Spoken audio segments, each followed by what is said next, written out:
अदानी समूहाच्या 2 प्रकल्पासाठी महाराष्ट्रात तब्बल 83,700 चौरस फूट वनजमीन वळवण्यास मंजुरी, पण निर्णय वादात का आला?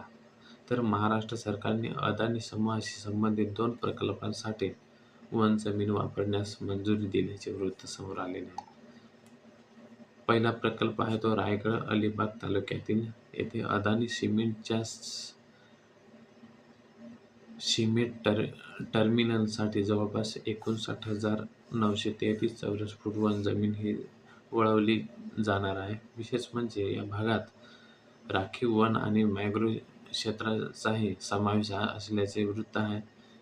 दुसरा प्रकल्प तो आहे म्हणजे अमरावतीमध्ये अदानी टोटल गॅसच्या भूमिगत गॅस पाईपलाईनसाठी जवळपास 13,788 चौरस फूट वनजमीन वापरण्याची मंजुरी आहे. पण महत्त्वाची ही गोष्ट आहे म्हणजे ही जमीन अदानींना विकली गेली आहे का, हे म्हणणे अचूक आहे. या फॉरेस्ट लँड डायव्हर्जनमध्ये विशिष्ट प्रकल्पासाठी वन जमिनीचा वापर करण्याची मंजुरी असे म्हणतात.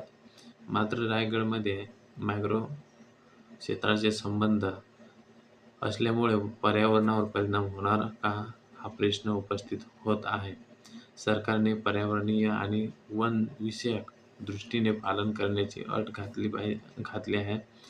आता प्रश्न आहे तो म्हणजे विकास महत्त्वाचा की जंगल आणि मॅंग्रोव्ह संरक्षण? तुमचे मत कमेंटमध्ये सांगा. अशाच तथ्यावर आधारित बातम्यांसाठी चॅनल फॉलो करा, सबस्क्राईब करा. धन्यवाद.